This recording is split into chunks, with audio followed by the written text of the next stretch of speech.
No, okay. Now we're going to follow the paths of the rest of Mystery Inc. Starting with page 12. Fred and Daphne overhear someone say there is a ghost in the cargo deck. They head down to investigate. Standing in the very lowest level of the ship, they can feel the motion of the sea below their feet. The lights are dim and flicker off and on. Where's the person who reported the ghost? Fred wonders. Maybe the ghost is scaring him away, Daphne suggests. Suddenly they hear loud banging. It's coming from the other side of a large metal door. It's the ghost, Fred gasps. Or maybe someone needs our help, Daphne decides. She goes to the door and tries to open it. The latches don't budge. A little help here, Fred? Fred grips the metal latches and tries to turn them. He has less luck than Daphne. He steps back and shrugs. I guess I'm not as strong as I look, Fred says and flexes his padded Frankenstein arms. If brawn doesn't work, let's try brains, Daphne concludes. She reaches into her purse and pulls out a tube of lipstick. You look fine, Daphne, Fred says. It's not for me. The gloss will help loosen the locks, Daphne explains. She spreads the lip color all over the door latches. Soon, the metal bolts are a lovely shade of peach. Fred and Daphne pull the latches easily. The door swings open.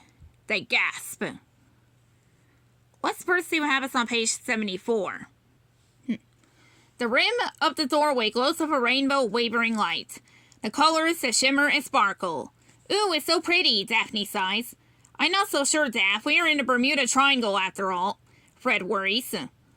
Daphne reaches out to touch the glimmering colors. Fred tries to grab her hand, but he's not fast enough to stop her. They hit the mysterious light together. Instantly, all the oxygen around them is sucked away. All the light disappears. Fred and Daphne think for a second that they are in outer space, without spacesuits. In the blink of an eye, it is over. But then Fred and Daphne realize they are not on the ship. Fred and Daphne find themselves standing in the middle of a street. The street is unlike any they have ever seen. Vehicles zoom around them, trying not to hit them. The vehicles have no wheels. They fly through the air. Jeepers, where are we? Daphne shouts in alarm. She and Fred jump out of the path of a speeding vehicle and onto the sidewalk. But the sidewalk is unfamiliar too. It moves. The doorway transported us, Fred concludes. We're on another world. Fred points to the sky. Daphne looks up and sees two bright suns. Monsters! Someone shrieks. Don't mind the outside noise.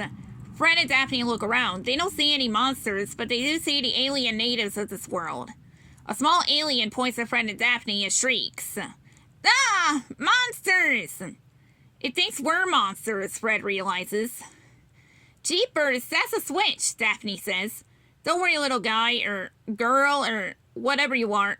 We won't hurt you, Fred says and tries to make a friendly gesture. The small alien screams. A larger alien smacks Fred with something that looks sort of like a purse. Our party costumes aren't helping, Daphne decides. Let's get out of here.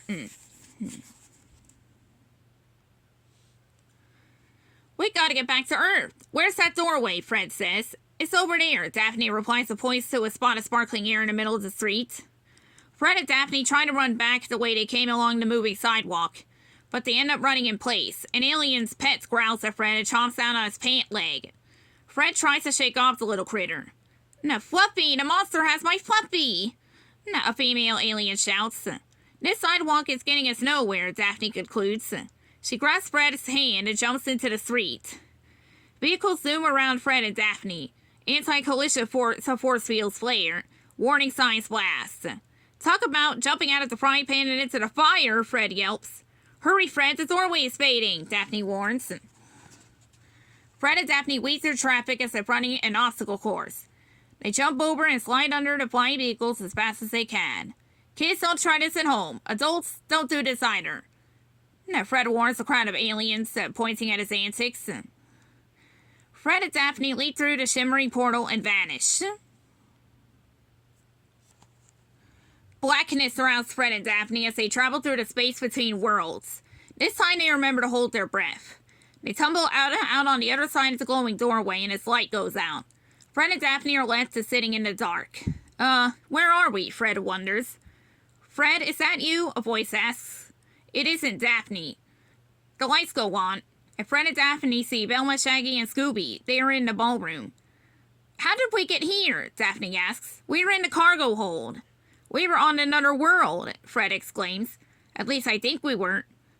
Oh, we were all right, Daphne says firmly and points at the tooth marks in his pants leg. Now we'll see what happens today instead. Find a large, spooky shape. Now, jeepers, what's that? Fred exclaims. Jeepers, really? Daphne puts her hands on her hips and frowns at Fred. Sorry, I don't have my own catchphrase. Self-aware book's position. Fred grins and shrugs. But really, what is that? Daphne pulls a small flashlight out of her purse. I think you're forgetting an A in between the pulls and small there, but... Anyways, the bright beam lights up a stack of cargo crates covered by a thick tarp. Not so spooky after all, Fred says, embarrassed. Still, someone or something was banging on the door from the inside, Daphne says. Hello? Fred shouts into the dark. Is anybody in here? Fred and Daphne stop cautiously into the cargo hold. The flashlight's beam does not reach very far. They stay inside a circle of light. Hello? Is anyone in here? Fred repeats. The only thing he hears is the groaning of the ship's metal hull. Well, I guess nobody's here. Let's get going. Suddenly, the door closes behind Fred and Daphne. The cargo hold goes darker than the flashlight can handle. Fred, please tell me that the ship shifted and made the door close, Daphne says. Okay, the ship shifted and Fred starts. Not what I meant, Daphne interrupts. We're trapped. Let's read page 91 first. Fred feels something grab him by the collar of his Frankenstein costume. He is dragged off his feet and carried through the air. Yeah! Fred yells. He spins around and catches a glimpse of Daphne's flashlight beam searching for him. I'm over here! Fred's voice echoes off of the steel hull of the cargo hold. It sounds as if he's in 5 places at once. How will Daphne ever find him? Fred squirms. He tries to get out of his suit. If he could get out of his jacket, he could get out of trouble. But whatever has it by the collar grips it like a predator's claw. Fred twists in midair. He clutches at whatever has him by the collar. His fingers feel something skeletal. Yeah, it's a ghost, Fred shouts. His hair stands on end, and his limbs stick out like twigs in a snowman. Then his whole body goes limp and becomes a dead weight.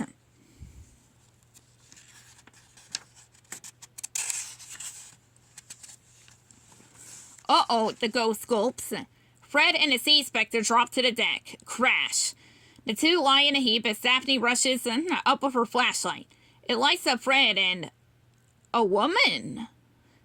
Jeepers! The ghost is a fake. You solved the mystery, Fred, Daphne says as she holds up the ghost's rubber seaweed mask. Explain yourself, Daphne demands. She points the flashlight in the fake ghost's face. You meddling kids, you ruined my plan, the woman grumbles. I wanted to scare the passengers and have my revenge on a cruise line. They wouldn't hire me as a captain. They said I didn't have enough experience. And you would have gotten away with it too if your upper arm strength had been better, Fred explains. You couldn't hold my weight. She'll have plenty of time to work out in the jail gym, Daphne says. Fred pats his padded Frankenstein costume. Who knew that a few extra pounds would crack the case? He laughs. Now we turn to page 38. A terrible screeching sound makes Fred and Daphne jump. Chains rattle in the dark. A large shape flaps through the air straight at them. Run! Fred yells. They run, but the shape follows them. We need a plan, Daphne says as she and Fred flee the flying figure. Split up, Fred suggests. It can follow only one of us at a time. But what if it follows me? Daphne gulps. Don't worry, Daph. I'll make sure to get its attention, Fred assures her.